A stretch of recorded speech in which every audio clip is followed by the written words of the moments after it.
Can the Arizona Cardinals remain competitive in Week 7 against the Seattle Seahawks and potentially come out with a victory? Corbin Smith of Locked on Seahawks joins me for Crossover Thursday. Let's roll. You are Locked on Cardinals, your daily Arizona Cardinals podcast. Part of the Locked on Podcast Network, your team every day.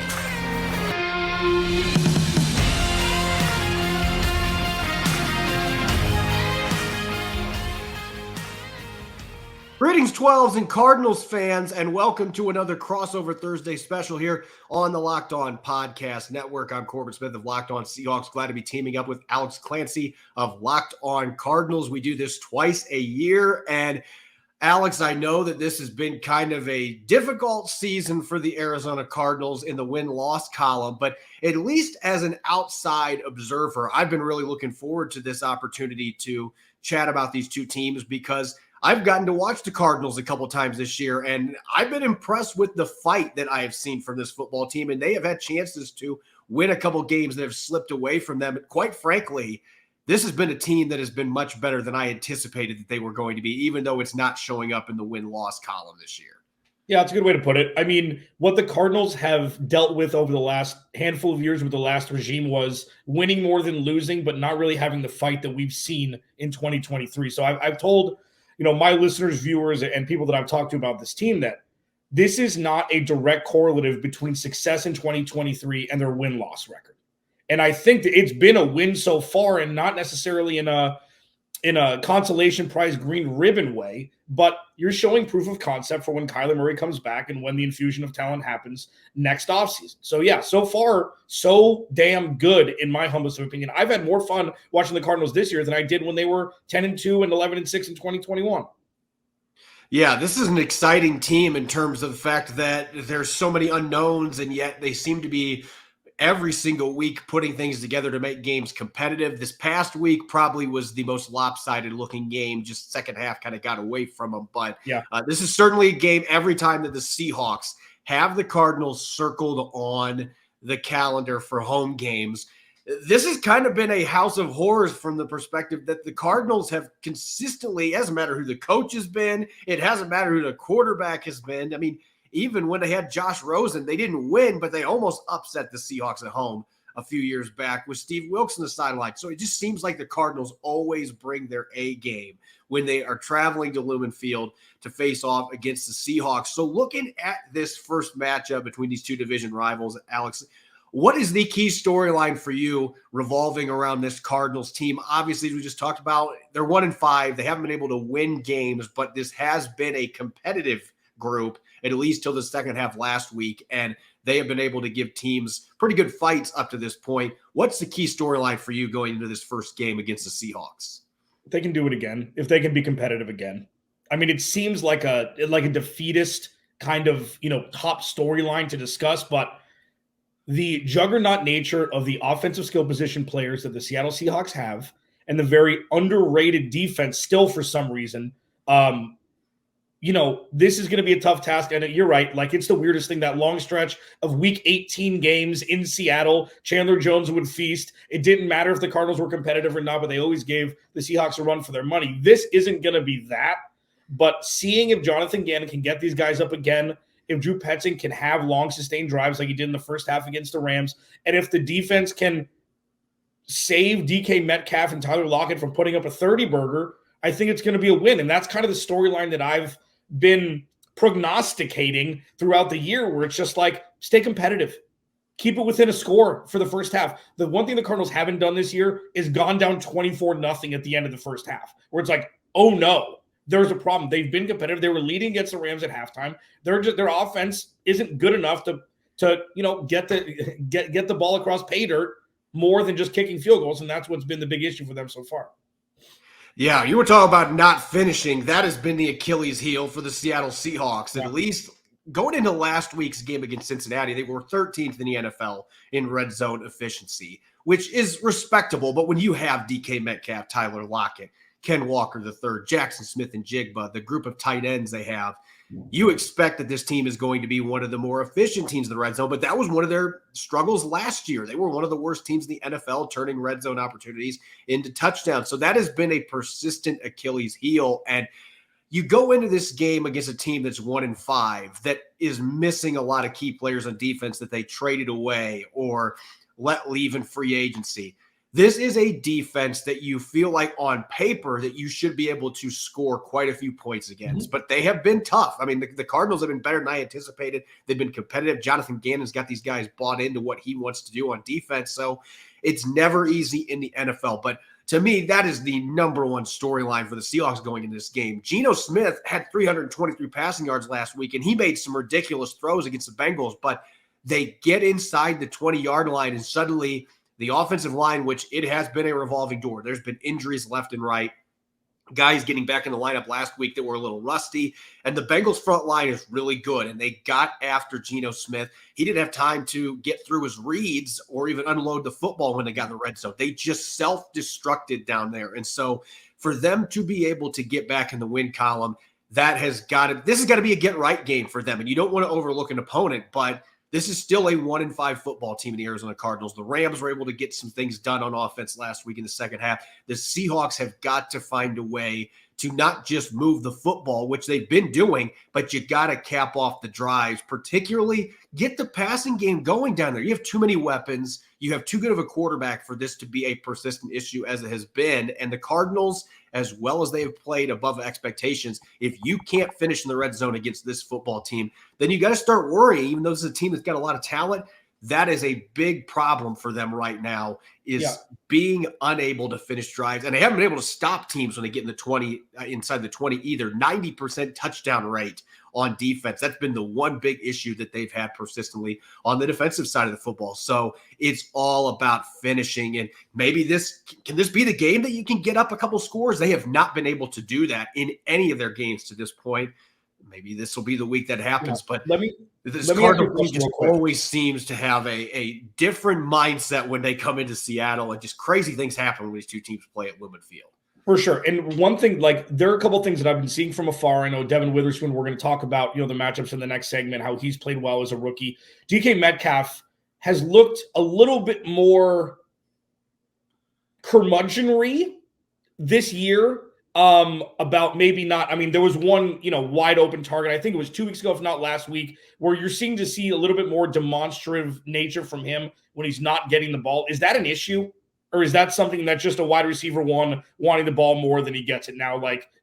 You're never going to have enough targets unless you're Cooper Kupp or Devontae Adams, according to wide receivers. I don't think that that's an issue. I think more than anything that he's just, for whatever reason, I mean, it's year 5. You got to get to the point where you're able to get past the extracurriculars happening after the whistle. Yeah, right. That is a big issue for him. But no, he and Geno Smith have a very good connection. And I think Geno has missed him open a couple times the last few weeks, but the pressure is starting to become something that is starting to impact that a little bit, I think. Okay. So hopefully this week, Geno Smith, fresh slate, hey, we're going to get this thing rolling again. I'm going to play to the top of my game. I'm going to get the ball to my guys. I'm not going to force it, though, either. He's been trying to do that with Jackson Smith and Jigba. It led to an interception in the red zone the other day in Cincinnati. So that red zone bugaboo, it has been a huge problem. If they can figure out the red zone stuff, they were better on third down last week. This team should be one of the top offenses in the NFL. The talent, the coaching, everything that's there.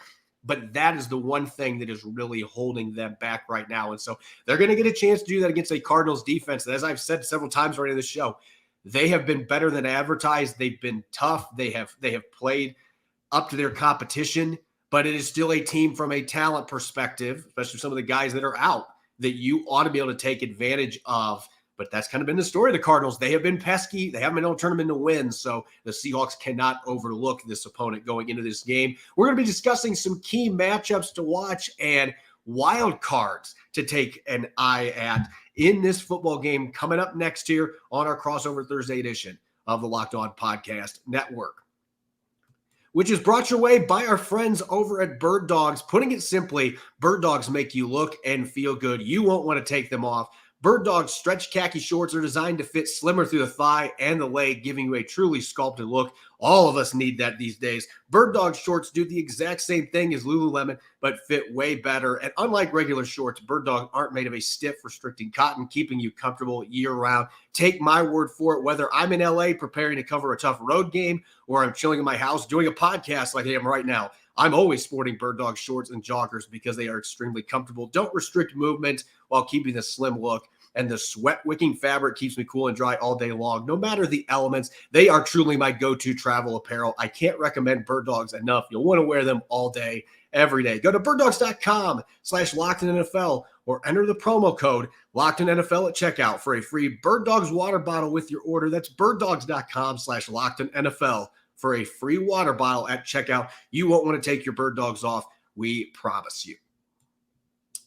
You're listening to the crossover Thursday edition of the Locked On Podcast Network. I'm Corbin Smith from Locked On Seahawks. Glad to be chatting it up with Alex Clancy of Locked On Cardinals. We get 2 of these every year, and I always enjoy the show that we have with Locked On Cardinals. And I feel like we have some humor that comes out, and maybe that'll be showing up here more in the matchups. But looking at this game, Alex, and again, speaking of humor, there's always funny things, I guess in a morbid way, funny things that happen when these teams get together, whether it's in Arizona or in Seattle. There's just always crazy things like that are unpredictable when these two teams get together. So how fitting. The Cardinals come in with no Kyler Murray, missing a bunch of players on defense.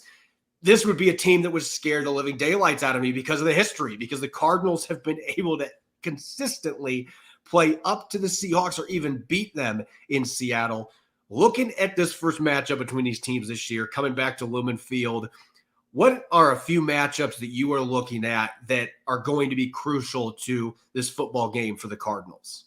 I mean, it starts and, the top 5 matchups are just the same one over and over. It's the corners of the Cardinals versus, the plethora of wide receivers and tight ends for the Seahawks. I mean, can you, and I'm not putting you on the spot on purpose, can you name the second corner for the Cardinals?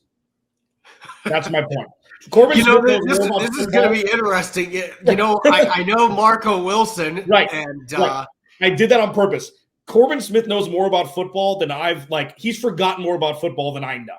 Okay. And if he doesn't know the second starting corner for the Cardinals, that should tell you something.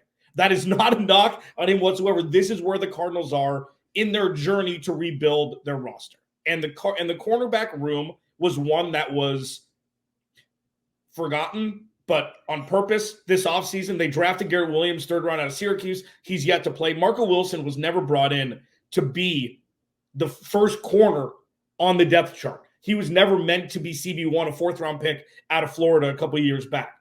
Now, all joking aside, with this evolution of the Cardinals roster, transitioning away from hopefully the dysfunctionality that's been perpetual with this organization pretty much since its inception, this is one thing they're just going to have to eat this year, which is getting dominated by opposing wide receivers. We saw Jamar Chase, 15 catches, 195 yards, and 3 touchdowns. I think it was 15, maybe 12. And then Cooper Kupp had his way with the Cardinals secondary last week. I see that happening again. And that's the biggest thing the Cardinals will have to overcome is the best friend of an inferiorly talented cornerback room is a good pass rush. And the Cardinals pass rush has been non-existent in the second half of football games this year. So if they can find a way, find an elixir to get into the kitchen of Geno Smith and make him uncomfortable, that's a way the Cardinals can stay competitive while the secondary is, devoid of talent, whether it be, health or otherwise. And I'm glad you pointed it out because this is kind of where it's at again for the Seahawks. They have had so many injuries on the offensive line. And for their 3-game winning streak, even with all those guys out, they were playing really well. They were exceeding expectations with 2 backup tackles in, backup guards, their starting center moving to guard. It didn't matter. They were finding ways to continue putting points on the board. Right. But it finally caught up with them in Cincinnati. The good news is that the Cardinals do not have anything remotely close to the frontline talent that the Cincinnati Bengals have. They don't have a Trey Hendrickson or a Sam Hubbard or a B.J. Hill or a DJ Reader. They don't have that collection of talent. But still, this is a game that I'm looking at. Abe Lucas is still not going to be back at right tackle. Maybe The 41-year-old Jason Peters finally gets to play. I've been calling for it here over the last couple of weeks to get him in the lineup because Jake Curhan in pass protection has just been abysmal. He gave up 9 pressures against the Bengals the other day. Nice. So I'm looking at that matchup and thinking, I know I've got all these receivers, and I've got Jake Bobo too, who has been fantastic as an undrafted free agent addition to that receiving core. But it doesn't matter who you've got a receiver if your quarterback is getting his arm hit literally right after the snap, which is what was happening in the red zone against the Cincinnati Bengals. So the pass protection across the board, that is what concerns me, even with the Cardinals not being a formidable pass rush in the second half of games. This is a litmus test because there's injuries. Now, they do have Charles Cross back. I think that's a big deal. Second game back from his injury. He should be even better this week. They're going to probably have Damian Lewis back as well at left guard. So there's going to be reinforcements, but that right tackle spot is still something that worries me. Now, for the Cardinals offensively, I feel like this is another group. Like, obviously, we know about Hollywood Brown, and we know about Rondale Moore and Ertz and players like that. But I've noticed, at least from my viewpoint, it feels like this team has suddenly hit a wall with James Conner being hurt. That really changed the Bengals game too when he went down, because the Bengals couldn't stop him early in that football game.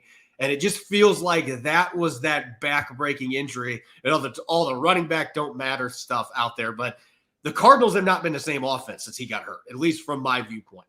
That's very astute. It's true. I mean, that's the thing where it's like, I've said, and this is the terminology I use, is running backs being Arian Fostered, where they're given the ball every single play because that's the only thing that's going to work. It works for 3 years, and then they're hurt for the rest of their career.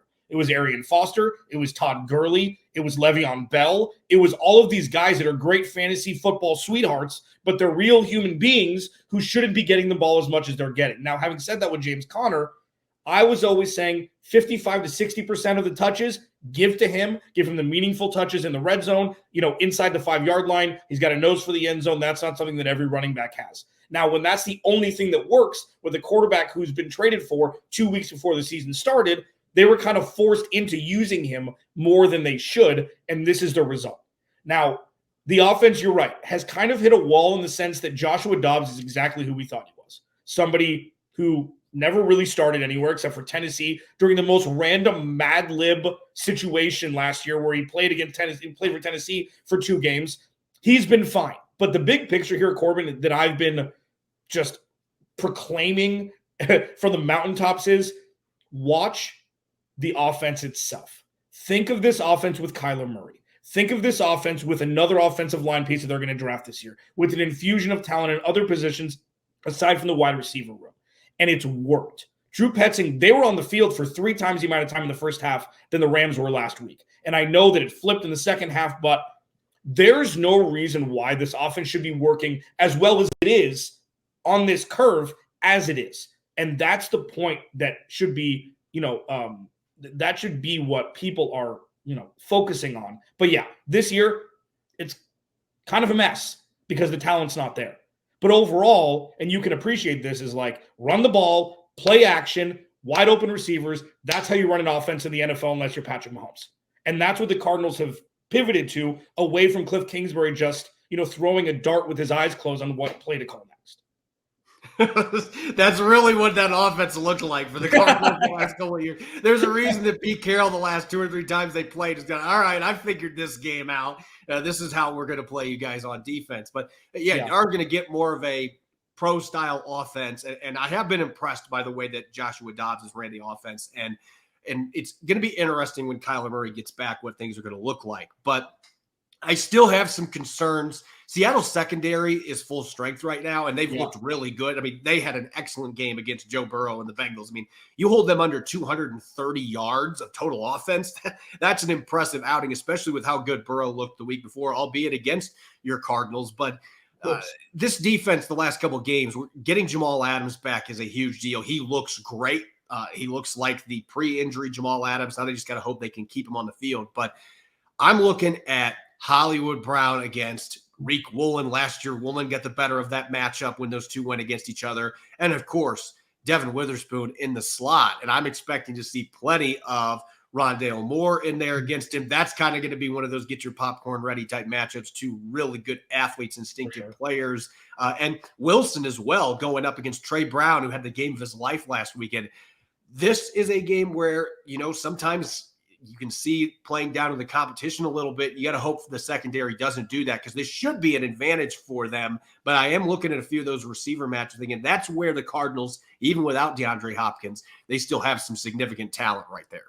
Yeah, and Michael Wilson's been very good. It's not the volume necessary. He doesn't have to have 100 receiving yards and 10 receptions and a touchdown every week. The NFL game is not too fast for him. And that's fantastic for a young receiver, let alone a third-round pick, to just come in and be ready to ball right away. It takes time. Jackson Smith and Jigba, I know a lot of it's scheme. I know a lot of it is they've got talent at the top end that, is just better than him right now. But Michael Wilson's come in spots. He catches everything. So, yeah, I'm curious to see what that matchup that you just mentioned will be with the corner and Michael Wilson as well. Real quick, Alex, going into this game, who is a wild card for the Arizona Cardinals? Who is that X factor that you were watching that maybe is an under-the-radar name that could have a big bearing on the Cardinals potentially pulling the upset? If they figure out how to use Damian Williams properly, I love Damian Williams. Like, as a fan of football, even from Miami and then going to Kansas City and winning a damn Super Bowl, he took the COVID year off, and then he came back, and he's never really been able to gain his feet going to Chicago and then kind of being a journeyman after that. He's on the active roster because James Conner is hurt. And he had 7 carries for 29 yards, I believe, last week. But he's a dual threat guy that they could definitely use to open up this offense, especially with screen passes and stuff. He's lost a step, but he still has some giddy up enough to be able to keep the ball moving down the field, especially because they're going to need to keep this Seattle Seahawks defense guessing on Sunday. I mentioned the name earlier, but as the Seahawks say in the practice field, more Bobo. I want to see more Jake Bobo. It still amazes me, Alex. The guy ran a 4.99, legitimately ran a 4.99 40-yard dash, but I don't know how he does it, but he gets open. The dude just knows how to get open. He's 6'4". He has incredibly soft hands. And the other thing that he's shown that I was surprised by, he's hard to bring down. This dude rolled through like 4 Bengals tacklers on one of his receptions last week. And it feels like every opportunity he's had, he has made plays happen. So it's crazy with Smith and Jigba coming in, Metcalf, Lockett, that I'm talking about an undrafted rookie that almost ran a 5-second 40-yard dash, but he has been a fantastic player for them. And you mentioned the lack of depth and talent in the secondary. This could be a game where one of those secondary receivers really makes some big plays. And Jake Bobo is somebody that Geno Smith has a ton of confidence in. And so I'm going to be watching number 19 and looking for more Bobo this weekend at Lumen Field. When we come back, we're going to look at keys to victory and dish out some predictions. That'll be coming up next year on Crossover Thursday on the Locked On Podcast Network. Get ready for Week 7 in the NFL with incredible offers from FanDuel, America's #1 sportsbook. Right now, new customers can bet $5 and get $200 in bonus bets guaranteed. If you've been thinking about joining FanDuel, there's no better time to get in on the action. The app is so easy to use. There's a wide range of betting options, including spreads, such as the Seahawks being a 7.5-point favorite against Arizona this week. Player props, such as Devin Witherspoon's increasing Rookie of the Year odds, over-unders, and more. Visit FanDuel.com/lockedon and kick off the NFL season with an offer you won't want to miss. FanDuel, official partner of the NFL. My family and I love to travel, whether visiting Cannon Beach or the Oregon coast and hiking in the Rocky Mountains. While these trips are always a blast, there's no such thing as being too prepared, particularly when you are in remote areas with no cell reception. If you get sick or suffer an injury and you aren't close to an urgent care or emergency room, it's a good thing to have peace of mind. And Jace Case from Jace Medical checks that box off to ensure you're fully prepared whatever's thrown at you on the road. There's a lot of uncertainty in the world today, and it's important to be prepared. That's why Jace Medical offers the Jace Case, providing 5 life-saving antibiotics for emergency use so that you are not just hoping you have access to medication in an emergency. You can also customize your case and add additional life-saving medications based on your unique needs. Jace is continually working to expand their medication offerings, and in those recent efforts, they've added ivermectin as an option in the Jace case. Jace Medical makes sure you have medication in hand, and they handle everything from the online evaluation to licensed pharmacy medication delivery and ongoing consultation and care. Don't get caught unprepared. Buy a gift card for family or your loved ones so that they can get a Jace case of their own and get $20 off on these life-saving antibiotics today from Jace Medical by using the code LOCKEDON at checkout on jacemedical.com. That's JASE medical.com. You're listening to the Crossover Thursday special here on the Locked On Podcast Network. I'm Corbin Smith of Locked On Seahawks. Glad to be joined by Alex Clancy of Locked On Cardinals as we continue to prepare for the first matchup between the Seahawks and Cardinals this season. And as we've talked about a few times already in the show, Alex, the record can be a little bit deceiving. And I know Bill Parcells always said you are what your record is, but the Cardinals at 1-5 have been much more competitive than I've expected. They've really played hard for new coach Jonathan Gannon. The defense has been better than I expected. The offense has been consistent at, being able to move the football, maybe not putting a ton of points on the board. Touchdowns have been hard to come by, but this has been a team that has exceeded expectations, at least in my mind. And going into this game, we know of the crazy things that happen when these two teams get together. The Cardinals always give the Seahawks their best punch, particularly at Lumen Field, where they've won a lot of games over the years, regardless of who's playing quarterback, regardless of who the coach is. They always make things interesting. Looking at this game, what are the keys to victory for the Cardinals? How can they pull it off again and get some of that road magic to win at Lumen Field? They're going to have to get after the quarterback. We discussed it last segment. I mean, it's so funny how, these almost turn cliche because it's like, oh, you have to get after the quarterback and you have to get first downs and win the turnover battle. But those are how you win football games, especially if you have an inferior talent level like the Cardinals do. So for me, it's get after the quarterback because that you have to get to Geno Smith before, Marco Wilson, Antonio Hamilton are going to have to cover for, 3, 4, 5 seconds, Tyler Lockett and DK Metcalf. And then 2, the Cardinals can't turn the ball over. It's not about just winning the turnover battle. It's about the Cardinals not turning the ball over as well. And that's something that they just can't. Usually good teams who turn over the opposing offense can turn those turnovers into points. The Cardinals have an inability when they turn over the opposing offense to turn those turnovers into touchdowns. The Cardinals could have been up 17 or 20-3 or 20-6 at halftime against the Rams. It was 9-6 because they couldn't put the ball in the end zone. So getting after Geno Smith and not turning the ball over while winning the turnover battle, while a tall task, is how the Cardinals will stay competitive in this game for a 7th straight week. To me, it's all about explosives. The Seahawks have not been able to finish drives with explosives this year, which that has been a trademark of Pete Carroll's offenses, regardless of who has been the OC or who's been the quarterback. Last year, Geno Smith had more touchdown passes that traveled 20 or more yards in the entire NFL last year. Even Patrick Mahomes was behind him in that category. This year, he has yet to throw a passing touchdown that has traveled to the air more than 20 yards. So I'm looking at the passing game. This secondary, Marco Wilson's a solid player, but I'm just looking at the rest of the secondary, and you don't have Budda Baker out there. Right. This is a game where a pass rush that has not been active for the most part for the Cardinals, there's no excuse. The Seattle Seahawks need to hit on some big plays in the passing game this game. Get that aerial attack going, run the ball some to open up your play action, under center play actions where Geno Smith's at his best, mix in some of those bootlegs so that he's out of the pocket a little bit, help your offensive line a little bit. But this should be a game where DK Metcalf and Tyler Lockett and Jack Smith and Jigba, he had his career high in receiving yards last week, but he still has not had his breakout game. Could this be the game where that ends up happening? And Jake Bobo as well. They've got way too many weapons for this offense to be as stagnant as it's been at times, especially with the explosives. And on the defensive side of the football, no offense to Joshua Dobbs, but you're speeding the clock up for a little bit on him. You're shutting down the run and saying, look, we're going to make you beat us. We know you got some talent at receiver, but we're going to speed your clock up. The Seahawks are in the top 6 in sacks this year. They've got a number of different ways they can get after the quarterback. They've got Devin Witherspoon and Jamal Adams to blitz. I would sprinkle some of that stuff in as they've been doing so effectively the last few weeks, but speed the clock up for Joshua Dobbs. And he still hasn't started many games in the NFL. And he has shown in a couple games where things have kind of gotten away from him that if you can get that pressure ramped up a little bit, that he can uncork some bad throws. And the Seahawks have been able to, for the most part, last week was an exception, but they have been able to turn turnovers into points. Can you get a few of those quick turnovers off of them? And then you put the Cardinals behind the 8-ball when they're in a situation where they have to throw it all the time.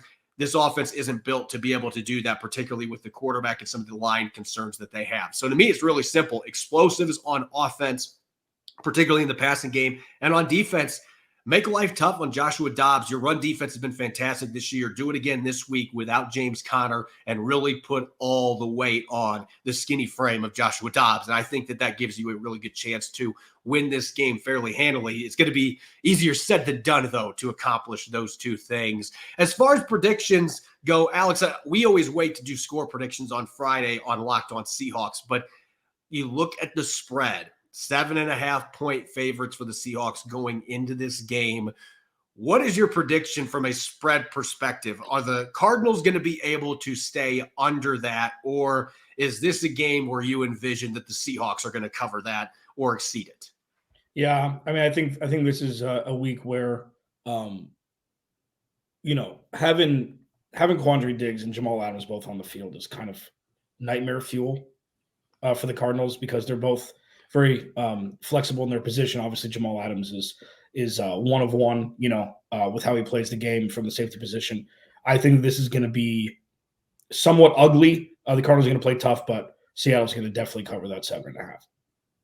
Yeah, I'm feeling like this is a game, especially because Seattle's coming off of the loss they just had in Cincinnati, where they felt like they should have won, and they should have, with all the red zone opportunities they had late in the game, to not be able to finish the game off. I think there's going to be a bad taste in Seattle's mouth going into this football game, particularly for Geno Smith, with how well he played between the 20s. Once he got in the red zone, the pass rush and stuff, I think he's going to be out to prove something. I think the run game is going to get going some. So I think that above 7.5, the Seahawks have a very good chance to do that. With that being said, I'm not discounting history here, Alex. Right. I know what the Arizona Cardinals have done. It hasn't mattered who's been the coach. I thought it was the Bruce Arians effect, but it has not mattered. We have seen Cliff Kingsbury come in and win. Steve Wilkes almost did with Josh Rosen as quarterback in Seattle. There's always that but when you're talking about this matchup here. That being said, the Seahawks have major talent advantages across the board going into this game. And Pete Carroll's a great coach. They've got a really good coaching staff underneath them. It just feels like a game the Seahawks, I don't want to say get right game because they're 3-2, but offensively a get right game to finish drives. And so I'll be discussing score predictions as you will on your show, Locked On Cardinals, tomorrow on the Friday episode. But I think that the Seahawks, if they don't cover this, I'd be a little bit concerned, just because as pesky as the Cardinals are, they've had injuries and they already were a team that was lacking talent before those injuries. It feels like a game that the Seahawks should be able to roll on. And again, that's not disrespecting the Cardinals, because I know the history and I don't want to set any bad juju out there with what we've seen in the past. Yep. Understood. Yeah, especially up there for sure. As always, you can follow me on Twitter at Corbin Smith NFL. You can follow Alex at Clancy's Corner. A special thanks to all the 12s and Cardinals fans for listening in. And make sure that you're tuning in tomorrow to our Friday episodes. On Blue Friday, we'll be looking more specifically at the keys to victory and dishing out our weekly picks to click. And they'll have some fun stuff on Locked On Cardinals as well. Make sure that you are listening to our upcoming episodes as we draw closer to Sunday's matchup at Lumen Field. Thanks for listening in and enjoy the rest of your Thursday. Go Hawks, go Cardinals.